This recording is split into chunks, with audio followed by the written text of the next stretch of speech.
کیا مرے ہوئے والدین کی طرف سے قربانی کر سکتے ہیں؟ یہ سوال اکثر آتا ہے۔ دیکھیے ہمارے یہاں مسئلہ یہ ہے کہ لوگ زندگی میں نیکیوں کی قدر نہیں کرتے، زندگی گناہوں میں گزرتی ہے، زندگی نماز سے دور، زندگی دین سے دور زندگی میں، اور مرنے کے بعد لوگوں کو بڑی چنتا ہو جاتی ہے کہ ماں کی طرف سے قربانی کر دیں، باپ کی طرف سے قربانی کر دیں۔ دیکھیے ایک اصول یاد رکھیے کہ اگر ہم کسی مرے ہوئے انسان کی طرف سے کوئی کام کرنا چاہتے ہیں تو ہمیں دلائل دیکھنا پڑے گا کہ کیا نبی علیہ الصلوۃ والسلام نے یا صحابہ نے اپنے مردوں کے لیے اور اپنے دور میں جو وفات شدہ لوگ ہیں کیا ان کے لیے وہ نیکی کی ہے؟ اگر نہیں کی ہے تو ہمیں نہیں کرنا چاہیے۔ لو کان خیرا لسبقونا الیہ، یہ اصول بنا لیجیے کہ اگر یہ کام اچھا ہوتا اور صحابہ کر سکتے تھے تو وہ ضرور کرتے۔ صحابہ ہم سے زیادہ نیکیوں کے حریص تھے، نیکیوں کے طلبگار تھے، نیکیوں کی طلب تھی ان کے اندر۔ تو ہمارے ہاں جو ایک بڑا کمپٹیشن ہوتا ہے، ماں کی طرف سے جانور لے آئے، باپ کی طرف سے لے آئے، دادا کی طرف سے لے آئے، یہ نہیں کرنا چاہیے، یہ ثابت نہیں ہے۔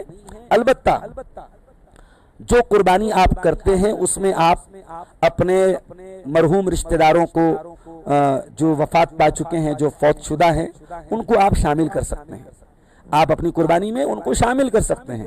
نبی علیہ الصلوۃ والسلام نے جو قربانی کی تمام گھر والوں کی طرف سے کی ہے، اس میں زندہ مردہ سب شامل ہیں، لیکن مستقل طور پہ الگ سے میت کی طرف سے قربانی کرنا یہ ٹھیک نہیں ہے۔ اگلا سوال ہمارے سامنے ہے کہ کیا ایک آدمی اپنی پوری فیملی کی طرف سے ایک بکرا کر سکتا ہے؟ جیسا کہ میں نے آپ کو حدیث پڑھ کے سنائی حضرت ابو ایوب انصاری کی، اور یہ حدیث آپ کو صحیح مسلم کے اندر ملتی ہے۔ وہ کہتے ہیں کہ اللہ کے رسول کے دور میں صحابہ ایک بکرے کی قربانی پورے گھر والوں کی طرف سے کر لیتے تھے، بعد میں لوگ مباحات کرنے لگے، بڑھا چڑھا کے کرنے لگے، تو حضرت ابو ایوب انصاری نے اس پر طنز کیا، اس پر کرٹیسائز کیا، تو پتہ یہ چلا کہ ایک جانور کی قربانی پوری ایک فیملی کی طرف سے ہو سکتی ہے، اس سے زیادہ کوئی کرنا چاہے تو کر سکتا ہے، لیکن فخر کے طور پہ اور دکھاوے کے طور پہ نہیں کرنا چاہیے۔ کیا قربانی کا گوشت کن لوگوں میں تقسیم کرنا چاہیے؟ اللہ تعالیٰ نے قرآن کریم میں فرمایا قربانی کا ذکر کرتے ہوئے فَقُلُوا مِنْهَا وَأَطْعِمُوا الْبَائِسَ الْفَقِيرَ، قربانی کا گوشت خود کھاؤ اور غریبوں اور فقیروں کو کھلاؤ۔ حدیثوں میں اللہ کے نبی نے فرمایا کُلُوا وَتَصَدَّقُوا وَادَّخِرُوا، کھا بھی سکتے ہو، صدقہ بھی کر سکتے ہو، ذخیرہ اندوزی بھی کر سکتے ہو۔ تو شریعت نے کوئی کرائیٹیریا نہیں بنایا کہ ہم کتنا کھائیں، کتنا بانٹیں، کتنا صدقہ کریں۔ بعض علماء نے، بعض اہل علم نے قربانی کے 3 حصے کرنے کی بات کہی ہے کہ 1/3 حصہ جو ہے وہ ہم غریبوں میں تقسیم کر دیں، 1/3 حصہ رشتہ داروں میں بانٹ دیں، اور 1/3 حصہ خود استعمال کریں، مگر اس کی کوئی مضبوط دلیل نہیں ہے۔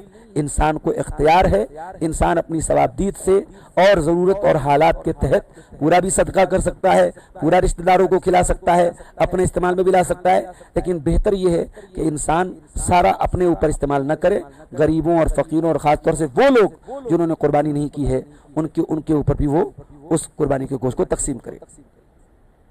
کیا قربانی کی کھال بیچ سکتے ہیں؟ حدیث میں منع کیا گیا ہے۔ قربانی کی کھال بیچ کر کے اسے اپنی ذات پر خرچ کرنا اس سے منع کیا گیا ہے۔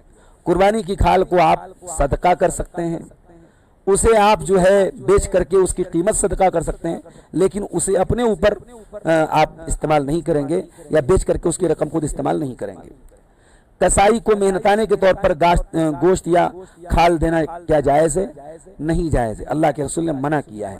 آپ اس کی اجرت کے علاوہ تحفے کے طور پر اسے گوشت دے دیں، لیکن گوشت دے کر کے یا کھال دے کر کے یہ سمجھنا کہ یہی اجرت ہو گئی، یہ غلط طریقہ ہے، اللہ کے رسول نے اس سے منع کیا ہے۔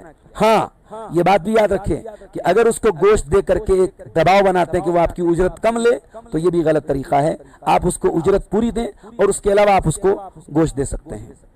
کیا بینک سے لون لے کر کے قربانی کر سکتے ہیں؟ بینک سے لون لینا صحیح نہیں ہے، سود کا لین دین حرام ہے، تو جو چیز اصلاً حرام ہے اس کی بنیاد پر پھر قربانی کرنا ٹھیک نہیں ہے، اس سے ہمیں پرہیز کرنا ہے۔ کیا آن لائن قربانی صحیح ہے؟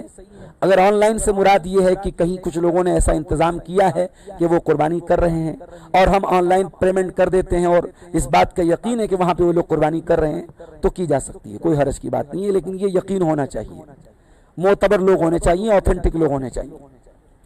قربانی کے جانور میں کون کون سے عیب نہیں ہونے چاہیے؟ 4 عیب کا ذکر حدیثوں میں خاص طور سے آیا ہے کہ ایسا جو ہے لنگڑا ہو جس کا لنگڑا پن بالکل واضح ہو، ایسا کانا ہو جس کا کانا پن بالکل واضح ہو، اسی طریقے سے اتنا کمزور ہو کہ اس کے اندر کوئی گودا ہی نہ ہو، یا اتنا بیمار ہو کہ اس کی بیماری بالکل واضح ہو۔ تو کوئی واضح اس طریقے سے کوئی بڑا عیب ہے تو اس جانور کی قربانی جائز نہیں ہے۔ کوئی چھوٹی موٹی اگر کمزوری ہے تو وہ چل جائے گی، اور جانور خریدنے کے بعد اگر کوئی عیب نظر آ گیا ہے تو انسان اسی جانور کی قربانی کر سکتا ہے۔ اگر طاقت دوسرے جانور کی ہو تو دوسرا کر دینا چاہیے، لیکن دوسرے کی طاقت نہ ہو تو وہی جانور کافی ہو جائے گا، کوئی حرج کی بات نہیں ہے۔ کیا مرغا یا دوسرے پرندے کی قربانی ہو سکتی ہے؟ بالکل نہیں ہوگی۔ قربانی بہیمۃ الانعام کی ہو سکتی ہے، اور بہیمۃ الانعام میں سورہ انعام میں اللہ تعالیٰ نے ذکر کیا صرف 4 جانور اور ان کے جوڑے آتے ہیں۔ اس میں گائے بیل کا ذکر ہے، اس میں اونٹ اونٹنی کا ذکر ہے، اس میں دمبا دمبی کا ذکر ہے، اور اس میں بکرا بکری کا ذکر ہے، اور دمبا میں بھیڑ اور بھیڑی بھی شامل ہے۔ تو یہ 8 جانور ہیں، ان کے علاوہ کوئی بھی جانور ان کی قربانی آپ گوشت کھا سکتے ہیں، جائز ہے، لیکن ان کی قربانی کرنا ٹھیک نہیں۔ جو بہیمۃ الانعام ہے انہی کی قربانی کی جائے گی۔ کیا عقیقہ اور قربانی ایک ہی جانور میں ہو سکتے ہیں؟ ثابت نہیں ہے۔ اللہ کے رسول اور صحابہ سے ایسا کوئی ثبوت نہیں ملتا کہ ایک ہی جانور میں وہ عقیقہ بھی کر لیتے ہوں اور قربانی بھی کر لیتے ہوں۔ ہاں، اگر کسی بچے کا عقیقہ پینڈنگ ہے، آپ قربانی کے موقع پہ عقیقہ کے لیے مستقل ایک جانور لے آئیں، کر سکتے ہیں، لیکن ایک ہی جانور میں عقیقہ بھی کر دیں، قربانی بھی کر دیں، یہ ٹھیک نہیں ہے، یہ عمل صحابہ سے ثابت نہیں ہے۔ قربانی نہ کرنے کے لیے کیا وعید ہے؟ اللہ کے رسول کی حدیث میں نے آپ کو پڑھ کے سنائی، بڑے سخت الفاظ ہیں۔ قربانی کی طاقت ہے اور نہ کرے تو ہماری عیدگاہ کے قریب نہ آئے۔ تو گویا کہ وہ عید الاضحیٰ کی خوشیاں منانے کا اسے حق نہیں ہے، لہٰذا جس انسان کے پاس استطاعت اور طاقت ہو اسے ضرور قربانی کرنا چاہیے۔ کیا بال اور ناخن نہ کاٹنے والی حدیث صحیح ہے؟ بالکل صحیح ہے، صحیح مسلم کی روایت ہے کہ جو ذی الحجہ کا چاند دیکھے اور قربانی کا ارادہ کرے وہ اپنا بال اور ناخن نہ کاٹے۔